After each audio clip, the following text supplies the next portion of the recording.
కోరికలైతే మనకు కలుగుతాయో మన కోరికలన్నీ కూడా సిద్ధించడానికి ఏదైనా ఒక వ్రతాన్ని కానీ ఒక పూజ కానీ ఉంటే కనబడి మహానుభావ అని చెప్పేసి ఆ నైమిషారణ్యం అనేటువంటి అడవిలో ఉన్నటువంటి మునులందరూ కూడా సూత మహాముని అడుగుతూ ఉన్నారట.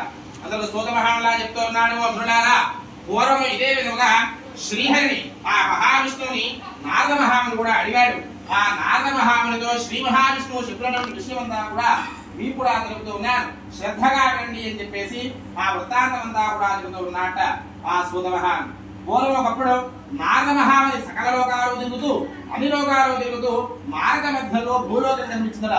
ఈ భూలోకంలో ఉన్నటువంటి మానవులందరూ కూడా ఏం చేస్తూ ఉన్నారు, ఎలా వారి యొక్క జీవనం గడుపుతూ ఉన్నారో చూద్దామని చెప్పేసి ఆ నారద మహాముని భూలోకానికి వచ్చాడు. ఎప్పుడైతే నారద మహాముని భూలోకానికి వచ్చాడో ఆ భూలోకంలో ఉన్నటువంటి మానవులందరూ కూడా చాలా కష్టాలు అనుభవిస్తూ దరిద్రంతో బాధపడుతూ ఉన్నారట. అదంతా చూసినటువంటి నారద మహాముని చాలా బాధపడ్డాడు. అయ్యో, ఈ భూలోకంలో ఉన్నటువంటి మానవులందరూ కూడా చాలా సుఖంగా ఉంటారు అనుకుంటే ఇలా కష్టాలు అనుభవిస్తూ దరిద్రంతో బాధపడుతూ ఉన్నారేమిటి, వీరికి కష్టాలు ఎలా దొరుకుతాయి, అందుకు ఏదైనా ఉపాయం ఉంటే ఆలోచించి వీరికి తెలియచేయాలి అని చెప్పేసి మళ్ళా మార్గంలో అన్ని లోకాలు తిరుగుతూ వెళుతూ ఉన్నాక నారద మహాముని. అలా మార్గ మధ్యంలో ప్రయాణం చేసిన తర్వాత ఆ నారద మహామునికి విష్ణులోకం కనిపించినది. ఆహా, ఈ విష్ణువుని దగ్గరికి వెళ్ళి ఈ భూలోకంలో మానవులు పడుతున్న విశ్వంతా కూడా చెబితే ఏదైనా ఒక ఉపాయం దాని ఉపాయం తెలియజేస్తాడని గ్రహించి ఆ నారద మహాముని విష్ణులోకానికి వెళ్ళాట.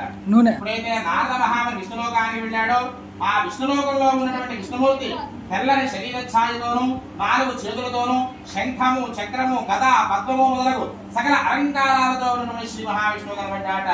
ఆ మహావిష్ణువును చూసినటువంటి నారద మహాముని అనేక విధములా కూడా ప్రార్థిస్తూ సాష్టాంగ నమస్కారం చేసి వేడుకుంటూ ఉన్నాట. అదంతా చూశాడు నారద మహాముని. సాష్టాంగ నమస్కారం చేసినటువంటి విధానము ఆ ప్రార్థన అంతా కూడా విన్నటువంటి శ్రీ మహావిష్ణువులు అడుగుతూ ఉన్నాడు, నారద మహాముని, చక్కని ప్రార్థన చేశావు, నీకు వచ్చిన కారణం ఏమిటో చెప్పు, నీ కోరిక ఏంటో చెప్తే నేను తీర్చి పెడతాను అని చెప్పేసి నారద మహాముని చెప్తూ ఉన్నాట. అప్పుడు ఆ నారద మహామునితో శ్రీ మహావిష్ణువు చెప్పినటువంటి విషయమంతా చూసి ఇలా అడుగుతూ ఉన్నాడు, జగద్రక్షగా, నేను అన్ని లోకాలు తిరుగుతూ మార్గ మధ్యలో భూలోకానికి వెళ్ళాను. ఆ భూలోకంలో మానవులందరూ కూడా కష్టాలు అనుభవిస్తూ ఉన్నారు. వారికి ఆ కష్టాలు ఎలా తిరుగుతాయి, అందుకు ఏదైనా ఉపాయం ఉంటే తెలపండి మహానుభావ అని చెప్పేసి శ్రీ మహావిష్ణువుని అడుగుతూ ఉన్నాట ఆ నారద మహాముని. అప్పుడు శ్రీ మహావిష్ణువు చెప్తూ ఉన్నాడు, ఓ నారద మహాముని, నీకు భూలోకాలనే కాదు సమస్త లోకాలకు కూడా ఉపయోగపడేటువంటి చక్కని విషయాన్ని అడిగావు. అందరికీ ఒక వ్రతం ఉన్నది, అది సత్యనారాయణ స్వామి యొక్క వ్రతము. ఆ వ్రతాన్ని ఎవరైతే భక్తి శ్రద్ధలతో ఆచరిస్తారో వారు సకల ఐశ్వర్యములో పొందిన వారే పరమన మోక్షాన్ని కూడా పొందుతారయ్యా అని చెప్పాట. అదంతా విన్నటువంటి నారదుడు అడుగుతూ ఉన్నాడు, దామోదర, ఆ వ్రతం ఎలా చెయ్యాలి, ఇంతకుముందు ఎవరైనా చేశారా, ఆ వ్రతం చేస్తే ఎలాంటి ఫలితాలు కలుగుతాయి, అది ఎలా చేసుకోవాలో పూర్తి విషయాలన్నీ కూడా మాకు తెలపండి అని చెప్పేసి నారద మహాముని శ్రీ మహావిష్ణువు అడిగాడు. అప్పుడు శ్రీహరి చెప్తూ ఉన్నాడు, ఓయి, ఇది సత్యనారాయణ స్వామి యొక్క వ్రతము. సకల దుఃఖాలను నివారణ చేస్తుంది, సకల ఐశ్వర్యాలను కలగజేస్తుంది, సంతానం కలుగుతుంది, సర్వత్రా జయప్రదముగా ఉంటుంది. ఈ వ్రతమును వైశాఖ మాసముందు గాని, మాఘ మాసముందు గాని, కార్తీక మాసములు గాని, లేదా ఒక శుభదినముందు గాని ఆచరించాలి. ఈ వ్రతము చేయడం చాలా మంచిది. ఏదైనా వివాదం కలిగినప్పుడు ఈ వ్రతమును ఆచరిస్తే అట్టి వివాదములు తప్పకుండా జయం కలుగుతుంది అని చెప్పాట. ఓ నారద మహాముని, ఈ వ్రతాన్ని శక్తి గలవారు ప్రతి నెలా కూడా ఆచరించవచ్చును. ఎవరి శక్త్యానుసారం వారు ఈ వ్రతాన్ని ఆచరించవచ్చునయ్యా అని చెప్పాడట.